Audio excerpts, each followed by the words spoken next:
Hey everyone, Hannah again. So sorry this episode is going up a little bit later than normal. However, I did want to hop on and let you know before the episode starts kind of what this episode's about. So a few weeks ago, we shared the episode of the clips from our SEO webinar. And today we wanted to share clips from the PPC webinar. So in this episode, you'll get to hear from Marcus and Nick all about like the upcoming Google Ads changes that are going to be taking place within the next few months. As well as just some like tips and tricks on like how to utilize other advertising platforms to better leverage your Google Ads. So definitely want to just like give you a heads up about what this episode's about because it does kind of just like jump into it. So yeah, I hope you enjoy. Is going to Google Ads very soon. And the running joke here too is, Google just suddenly decides to change everything at the drop of a hat for no reason. Yeah, we had some interns, they're literally learning this in college right now, and they get in, log in under my account to see it, and they're like, this looks nothing like what we've been taught. Yeah, they decided to change that 3 months ago. So you always, constant learning is the other true key to success here. You don't know everything, I don't know everything, and you definitely won't 3 months from now. Google changes a lot. Sometimes they're for the better, sometimes they're for the worse, but you need to be aware when they happen. And if you're currently with a marketing company, you need to make sure your company is ready for these upcoming changes. So, number one, advertiser verification. Some people see this as a lot of work. I think it's really going to increase basically click-through trust. It's important. So basically, this helps people find out who's advertising to them. So it's going to be a little disclaimer at the bottom of your ads. And it basically shows, hey, I'm a real company. So I'll show you a regular ad and it'll have what we used earlier, Acme Marketing Company. That shows that's a real company, and they'll be able to click that and say, hey, here's founded, we trust it, this is a real company. If somebody want to know, and it has a lot of work, but I was like, if Google's done all that and I can see all that, I'm like, this is a real company. I want to go to them because I know it's a real person, not a sketchy advertiser or a sketchy medical practice just trying to scam me. This is real. So, but that's important. The way they're rolling that out now, every couple of weeks we'll get a new notification for another account. They're kind of doing it piecemeal now, but within the next 3 to 4 months, this is standard for any new advertiser. You'll have to do that. So that includes you'll have to have like a W-9 and kind of go through some of these things. Basically, it shows, hey, we're a real registered company. Hey, we're doing this. Hey, we actually offer these services. It may seem like a lot of work. I think that's really going to help people's return on ad spend. So real quick on the why behind the what on this particular piece. Again, Google only makes money when they serve an ad and you click on it. All right. So understanding that that's the foundation, dialing it back, anybody who has a computer can open up a Google Ads account and start running ads. Okay. If anybody can do that, then there's inherently flaws in the system, right? Because there was no accountability at any point to verify whether or not you're a real business, whether or not you'll actually serve up what you're promising, following up on these things. And then that creates a bad user experience for Google. Google stops being trusted. People stop going into Google. People stop clicking ads. Google stops making money. That's part one. Part two is if they can increase your trust, keep increasing your trust because they're going through this verification process, organic Google is going to start becoming less and less relevant and they'll make more money. It's all going to be driven by money, but you need to understand the why behind the what there. Kicking it back to you, bud. Yeah, and this is one of those rare things where what makes Google more money also is the right thing here. It's going to get you more leads. So your interest, because the more people that are finding exactly what they need, the more Google will make in the long term because people keep coming to Google to find what they need. So the next one, this is a big one. We touched on it. Expanded text ads, that's a long word for basically what you already assume a Google ad is. Get your little headlines and your 2 descriptions, but that's it. Those are going away, and I know this is last minute in June. Like they're not a thing. So if you are currently running these ads, you need to fix it real quick. But the good news is the thing they're switching to not only is easier, you got to write 3 times as many things, but it kills in performance. Right. So we try to keep ahead of these things, and this has been out there for about 1.5 years that this was happening. It's just a lot of people put it all off. It's not done. The performance is great. We talked about the importance of A/B testing. So instead of 3 headlines, you'll put, I think it's up to 12. But you'll have that, and you'll have 5 descriptions, 4 or 5 descriptions you go through. What's beautiful, Google will switch all the combinations, like different combinations of those headlines and the descriptions. So basically it's doing A/B tests for you. You can try out a whole bunch of things. It's, again, getting you away from that guessing game and saying exactly what people are responding to. Because you would honestly be amazed at just subtly changing 1 or 2 things, or changing, your headline there, can 3, 4, 5x your results. It's crazy. And this way it gives you a clear way to do it. And it also, as we talked about, is showing different devices now. It'll switch to that. It's really nice. It will help you, and it definitely will help you now, because you're gonna have a bad time if these aren't switched over by June. Love to give you better news. There's just no better way to tell you. Sorry for the bad news. It's coming though. All right, last one. This is kind of a biggie. This is a thing you don't think about, but is important. So in the past, Google Ads, as well as famously Facebook, if you remember, there's the whole thing of Apple changed how they handle privacy, and Facebook is really mad about that. We'll leave that aside, but basically Google's about to do the same thing with the Chrome browser. And Chrome is, I think, 85% of all browser usage. Like, it is the big bad. So basically, you used to have cookies. And sorry if you didn't know this, it's going to sound really creepy, but it is what it is. So when you visit a site, it doesn't just track you on the site generally. If you're doing it, especially scheduling, it'll follow you as you've left that site and gone through the internet. And that's used to target and serve ads to you. But the thing is, that's going away. Because, I mean, as we said, that it's creepy. But so what Google is looking for instead is first-party data. Like, has somebody submitted their email address, things like that.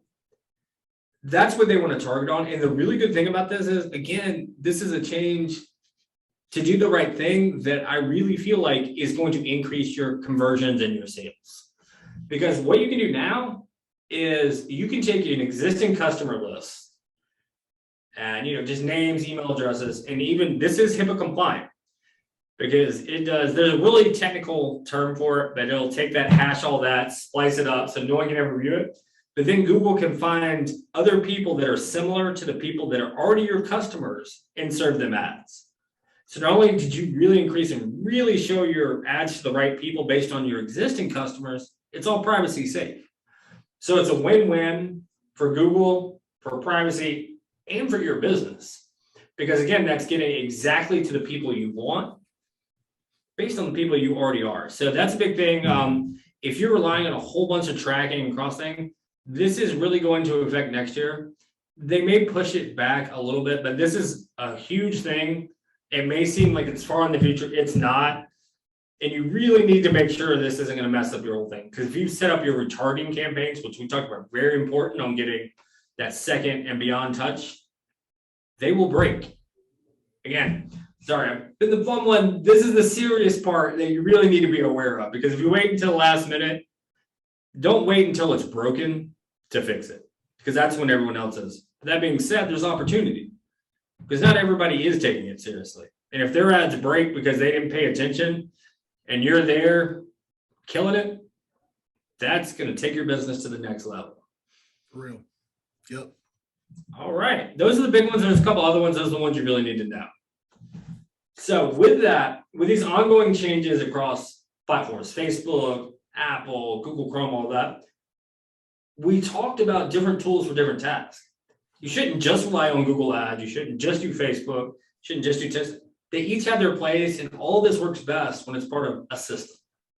So it's best practice to run ads across multiple channels to make sure you're getting the most patients and the most return on your ad spend. So how to do Facebook ads? Didn't I just tell you they were like broken? No, I didn't. I promise. Just the way you got to do it changed. And that's part of it. So the biggest thing, instead of just targeting wildly like broad audiences, it's going to cost you money because Google is cost per click. Facebook is more cost per impression and cost per view. And that gets really expensive if you don't do it right.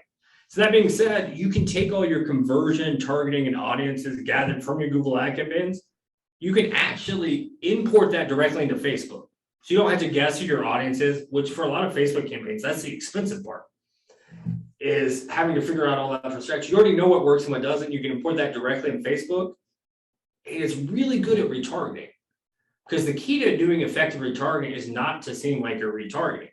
And it sounds counterintuitive, but you just want to stay in people's mind without seeming pushy. And if they went to your website, leveraging that with Facebook is a really good way to stay in people's mind, even when they're not sick now, because you help them, you stay in their mind when the next thing happens. If you stay in their mind, that saves you a cost per click. You don't have to restart the whole process. So it's very effective. Those two work really well together, and they work better together than they do separately. This is just a quick case study. We have a urgent care out of New Mexico, and this is how we basically do exactly what we just talked about. We have a Google Ads campaign. The way we set this up, and I will say, right, you don't set it up exactly like this. This is very data driven. This just gives you an idea of how they're different. So it's served in a 10-mile radius around the clinic location with those location extensions we talked about. And your ads are only showing to those people who actively are searching for urgent care right now, who actively, that's the beautiful thing about Google Ads. You're advertising to a person that's already indicated they need your product right now. And you're only paying for clicks, not impressions. The audience targeting itself, we have that a little broader because people are already actively searching and have high intent for your product. You don't have to get super specific with your audience itself.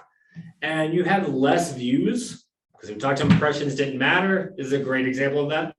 But we have a much higher conversion rate in booked appointments. So less clicked, but again, it's the high intent. The Facebook ads, and we do share data between the two, we serve that in Santa Fe, New Mexico, the whole city as a whole, instead of just that 10-mile radius. And we have interest, demographic, and location targeting that we've gathered from Google Ads, and we're using that to target on Facebook. Because again, we touch different charge structure there. You're paying for views. So you're using that to build brand awareness and to retarget. And it has a little bit lower conversion rate, but you're really getting in front of people and staying in people's mind. So they're both successful, but they both have different targets. And we still get conversions off Facebook too. But it's good. You want these two things working together. And that's a broad view of how that may look like. You don't want to run the exact same campaign on both platforms because that's not what it's for. And with that, I'm too old for TikTok. I mean, y'all can see the gray hair. So Nick's going to lead you here. So I'm about to blow that myth up too with this page. I set you up. Come on now. I had to. Look, I'm only going to give you a teaser about TikTok. I'm not going to go into depth. What I want to tell you about TikTok, let me stop there. Marcus, outstanding job on Google Ads. Outstanding job on the content that you brought. I feel like I have a much deeper knowledge of the way you think and work on Google Ads for our clients. And if anybody were to take just a fraction of that and take action on it, they're going to get a better result on their Google Ads. So I just want to throw that out there. Awesome job. Thank you for bringing that. And I hope it added value to everybody who's paying attention to this right now. So he talked a little bit about how to use Facebook in conjunction with Google Ads. I want to just talk real quick about TikTok. TikTok is the fastest growing social media platform in history, right? A minute ago, I talked about YouTube being the fastest growing search engine. Y'all, this is the fastest growing social media platform in history. It's going faster than Facebook, Instagram, all of it together. So who's on it? Well, everybody thinks, Marcus being one of those. Hey, go back for just a second. Yeah, go back for just a second. Oh, you're going the wrong way. There we go. Everybody thinks it's a bunch of kids on there, but listen, 52%, over half, are over the age of 30. This is the kicker for me. Most engaged demographic is 55 and older. Most engaged, paying attention, clicking on things, buying things from people. That's crazy. Y'all need to get on TikTok. You have to. It's the next thing. And I really believe it's not going anywhere anytime soon. The only thing I can really see here, Marcus, is that Facebook buys it and ruins it, right? Like that's the only thing I can really think of that could happen to TikTok at this point. But the ads don't have to be long. You got 28 to 40 seconds that you can put something together right on your phone and boom, you have an ad going. Any offer you would run on Facebook, you can run on TikTok. although an argument can be made that you need to deliver that message a different way. Okay. Don't repurpose your Facebook and YouTube ads. Follow trends and formats, text to speech, popular songs, popular sounds, all of these kind of things you want to use to your advantage, because really it's difficult to know if you're looking at a TikTok video or an ad. It's really difficult to know the difference for now. Here's what I want to tell you. You're on the foundational level of TikTok for the ads platform. I can't tell you it's going to run forever. If you figure out what they have their hands on at some point, ride the wave until you can't ride the wave anymore. Ride it all the way to shore. Okay. So I just wanted to take some time and encourage you to do that. All right. Important questions to ask your pay-per-click provider. Marcus, why don't you go through this real quick because you deal with it more than I do. Yeah, that's the biggest thing. And the reason we're giving this to you is not just say, oh, leave your advertiser right now. But a lot of times people are taking advantage of when they're paying somebody by them not knowing the right questions to ask. And so these are detailed, real questions to ask them. And I would think twice if they don't have an answer. Are all of my ads switched over to responsive search ads? We talked about those are going away in June. Bad luck, y'all. I think that was you, Nick. If I did, I might have tapped my keyboard. I'm sorry. I didn't mean to. You're good. My bad. We're just trying to subtly imprint that new freebie we're going to give away in the next slide to everybody. It's like a flash. Flash. Yeah, so that's a bigger thing. And I would ask that quick because like we said, sorry, we just now did the webinar. It was about out, but it's in June. It's important. So they're not going to show. So you can have a successful thing if you haven't switched over, they're not going to show anymore. So are we gathering audience retargeting data from our ad campaigns? Follow up, if so, are these privacy compliant? What I mean by that, when everybody clicks your ad, you have it hooked up to analytics, you can see how long they were on your page, what are they responding to? That's not only helpful for your ads, but you can see what language people are really responding to, and you need to feature that on your main website. So basically, this is that tracking part. You need to know who is your core audience, and a lot of times, without digital, you have to guess who is my real audience, or you have an idea. If you set up your digital and Google Ads campaigns correctly, you'll know exactly who your customer is. And sometimes it's not who you thought it was. You may have had this perfect customer idea in your head. That's not really who is booking appointments for you. And with that, no one wants to be the creepy tracking guy. So if you are doing that, make sure you are doing it in the right way, because Google will punish you if you're not. And we talked about doing that creepy way. That's going away anyway. So if your whole marketing strategy is based on that, you're going to have a really bad time soon. And at the end of it, it's not effective. Even if you're selfish and don't care about that, if people feel like they're being tracked across the internet, they don't want to buy from you. They don't want to book from you. They're going to have a negative opinion of you. Next, have we completed Google Advertiser Verification? This moves quick. If you haven't been asked to do this, check on this. It may not have popped up yet, but they give you about a 3-week runtime. And if you haven't done it by then, your ads are all paused automatically. If you're not checking in there, you wouldn't even know that. So it's important, just make sure. Did we have that happen like yesterday or something to somebody? There's a reason I am so passionate, everybody, about doing this. We had a client not tell us for like 2 days because it went to their emails like, oh, there's a lot to do in 2 days. So it's good. Make sure you don't get caught flat-footed on that. Because there's nothing worse than being successful than having to restart because your ads got paused for something like this. So next, have my Google ads been linked to Google Analytics? This is something, if you don't want that next level link, this is a button click, y'all. Like to literally, if you already have analytics, which you probably do, and you have ads, but that shows, that makes them work together without any input from you. It makes your targeting better and helps Google show your ads to exactly who is most likely to convert. And it's literally a link, Google Analytics, there's a link to the right button and you click that, it's done. So if they haven't done it, it needs to be done. If you haven't done it, go do it.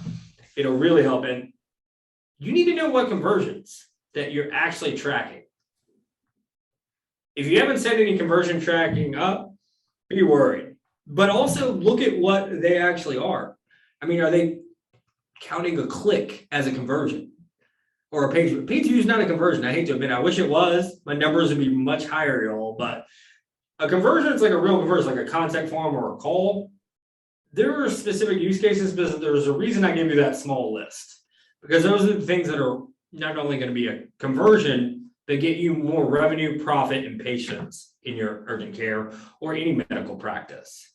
So with that, if they're set up, are we targeting based on that? As we talked about, the more data a campaign gets, the better it gets. So you can just say, hey, we're really starting to see we give you more revenue from a patient when they call than when they do a contact form. You can adjust your bidding and your targeting. Say, hey, 10% more to contact form, so you really double down on what's successful. So these are the big questions. Pay attention to the answers. And these are not designed to trip someone up. If you are working with a quality advertiser, they should have answers to all these questions. They're not new, they're not gotcha. They should be the minimum acceptable. Because I told you my path, the whole reason I'm in this is because I don't like doing it the wrong way. And I'm passionate about that. Yeah, you'll all have these available, but these are a good way to see what you're getting for your money. Awesome job, Marcus. So this is the thing we keep throwing up and teasing up, and I'm gonna hold it up right here. So Hannah is gonna drop a link to this. Here's what this is. We've tried to make a little worksheet as easy as possible for you. Marcus put this together, and what it does is it allows you to pull your headlines. It counts the number of characters. It counts the character limit. You can even make comments, maybe even a URL type that you wanna split test. And you can create your ads this way, copy it, paste it right into Google, but you can spend your time in here fixing, split testing, making new things, making new ideas, making new ads, instead of trying to do it all in Google all the time. And now you've written exactly what you want to say, copy and paste it right into Google. This is a free worksheet. Hannah's going to put it in chat for us. You can link over it, save a copy of it. So just click edit, save new copy, and the copy is yours. We want you to take it. We want you to use it, right? Applied knowledge is power, not just knowledge. All right. So use it. We want you to use it. Hello again. I wanted to do an outro since, like I said, this wasn't like our normal format of an episode. And since Nick's not here to like send us on our merry way, I hope that you love this episode. I hope that you got a lot from it. If you have any questions about any of the things that they discussed regarding like Google Ads changes, how to use different advertising platforms, questions to ask your PPC provider, feel free to shoot us an email at hello@urgentcaremarketingpros.com. Also, if you want to share a story or you want to be a guest on the podcast, we would love if you reached out that way as well. And as always, like, subscribe, rate, comment if you're watching on YouTube, just all of the little housekeeping things. So I hope you have a wonderful week, and we'll see you next week. Bye.